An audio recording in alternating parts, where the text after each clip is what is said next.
Bismillahirrahmanirrahim.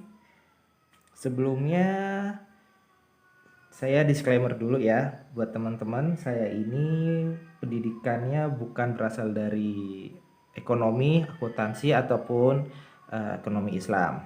Jadi yang saya dapatkan ini yang saya share kepada teman-teman, ini saya dapatkan berdasarkan pembelajaran saya secara otodidak. Oke? Ya, kita lanjut. Di sini saya akan menjelaskan tentang dua akad yang kita bisa manfaatkan sebagai seorang muslim untuk mendapatkan keuntungan yang insya Allah berkah dan halal. Yang paling sering itu ini ada dua ya, ada ijarobah dan mudarobah. Kali ini kita bahas dulu yang ijarobah dulu. Ijarobah di sini dari kata ijrah ataupun dalam bahasa Indonesianya memiliki arti mengupahi. Nah, dalil syar'inya di sini kita ada tiga. Yang pertama Quran surat At-Tolak ayat 6. Ini kisahnya tentang seorang suami yang memberikan upah kepada seorang suami yang memberikan upah kepada istrinya ataupun nafkah ketika menyusui anaknya. Nah, yang berikutnya adalah Quran surat Al-Qasas ayat 26. Nah, di sini tentang kisah Nabi Musa yang saat itu sedang melakukan pelarian bertemu dengan anak keturunan Nabi yang menginginkan Nabi Musa bekerja kepada keluarga Nabi tersebut, yang nantinya Nabi Musa tersebut akan mendapatkan upah dari apa yang dia kerjakan. Yang ketiga ini dalilnya dari hadis riwayat Ibnu Majah bab 2 nomornya 817. Bunyinya berikanlah upah pekerja sebelum kering keringatnya. Oke. Nah, kita ke sisi sebelah sini.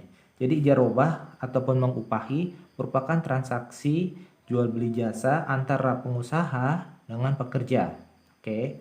Jadi pengusaha dan pekerja ini memiliki akad yang nantinya berupa jual beli jasa yang bersifat mubah. Mubah di sini yang diperbolehkan karena ada jual beli jasa yang haram. Contoh, misalnya transaksi jual beli di bank. Maksudnya transaksi di bank, ya kan? Transaksi di bank di sini lebih ke arah pinjamnya ya. Pinjam di bank itu.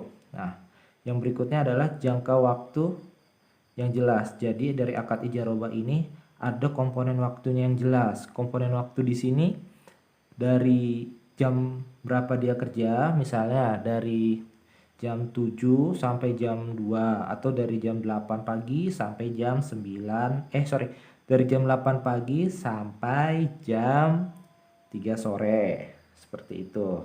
Nah, durasi kerja ataupun durasi akad ini juga harus dijelaskan berapa lama. Itu kan tadi baru dari sisi jam kerja.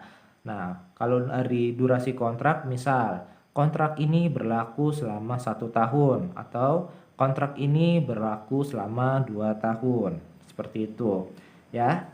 Kemudian dari pengusaha dan pekerja kita lihat lagi, karena pengusaha ini memiliki kelebihan di modal dan pekerja ini menjual jasanya kepada pengusaha, otomatis pengusaha dan pekerja memiliki efek kewajiban dan hak. Kewajibannya apa sebagai seorang pengusaha? Yang pertama adalah membayarkan upah sesuai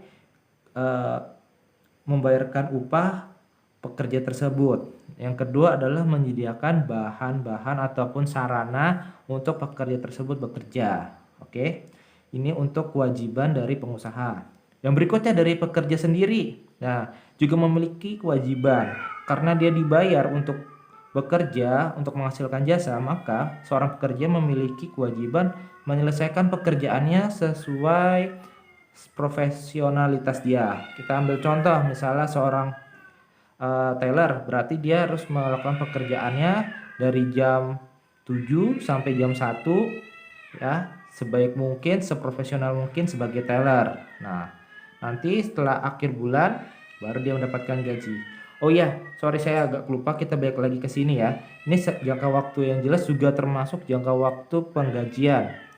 Penggajian di sini bergantung dari kesepakatannya, apakah pembayaran gajinya di muka, jadi dibayar dulu gajinya baru dia bekerja, ataupun bekerja dulu baru mendapatkan gaji atau mendapatkan upah. Nah, ya, ini yang tadi kelewat.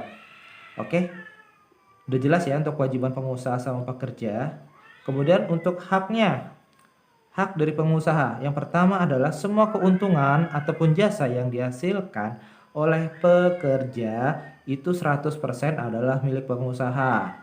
Nah, kita ambil contoh misalnya pekerja tersebut menghasilkan jasa atau menghasilkan produk senilai 2 juta. Nah, maka produk itu ataupun jasa itu adalah milik dari pengusaha. Nah, terserah pengusaha tersebut apakah produk itu akan disimpan untuk dirinya sendiri ataupun untuk dijual lagi agar memiliki keuntungan yang lebih. Misal dia menjual lagi agar bisa mendapatkan harga menjadi 3 juta. Jadi dia untung dari keuntungan dia menjadi bertambah 1 juta lagi. Nah, itu haknya pengusaha tersebut, terserah. Karena itu sudah jadi hak milik dari pengusaha. Oke. Yang berikutnya adalah pekerja juga memiliki hak-haknya itu adalah mendapatkan upah sesuai dengan pekerjaan dan profesionalitasnya dia. Nah, jadi pekerja itu harus bila sudah bekerja sesuai dengan aturan yang berlaku dari jam berapa sampai jam berapa dengan kualitas sekian. Nah, maka pekerja memiliki hak untuk mendapatkan upah tersebut. Oke, sampai sini teman-teman jelas ya.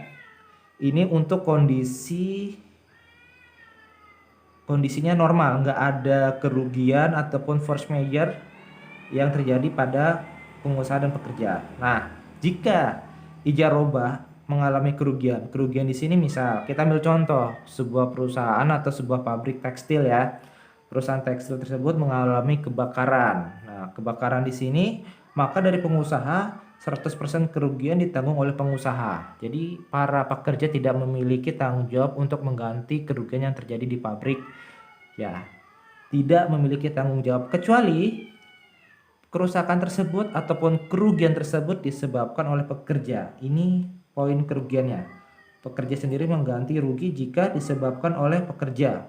Jadi kalau misalnya kelalaian atau kerugian tersebut disebabkan karena pekerjaan tertidur ataupun dia tidak melakukan safety atau dia lupa mematikan aliran arus listrik atau pengapian, terjadi kebakaran, maka pekerja tersebut mengganti. Tapi jika memang ini murni sendiri ataupun tiba-tiba meledak gitu kan, nggak ada yang tahu ataupun kena bencana alam, maka yang mengganti adalah yang menanggung kerugiannya adalah 100% dari pengusaha. Oke. Kemudian selain itu untuk pekerja yang saat itu sedang bekerja tetap mendapatkan upah pekerjaan tersebut selama pekerja tersebut bekerja ataupun selama akad ijarobah tersebut berlangsung, seperti itu ya. Ini untuk kerugian dari pengusaha, dia tetap membayarkan upah walaupun dia terjadi kerugian. Dan juga dia menanggung 100% kerugian bila kerusakan tersebut bukan disebabkan oleh pekerja. Nah, sedangkan kalau untuk pekerja, selain mengganti rugi jika kerusakan itu disebabkan oleh pekerja tersebut, maka ada risiko satu lagi. Pekerja tersebut berisiko kehilangan pekerjaan jika pengusaha tidak mampu membayarnya ataupun pengusaha tersebut mengalami kerugian yang sangat besar sehingga pabriknya itu pilot ataupun mengalami kerugian besar. Nah, jadi ini salah satu resiko terbesar ketika seorang pekerja bekerja terhadap pengusaha.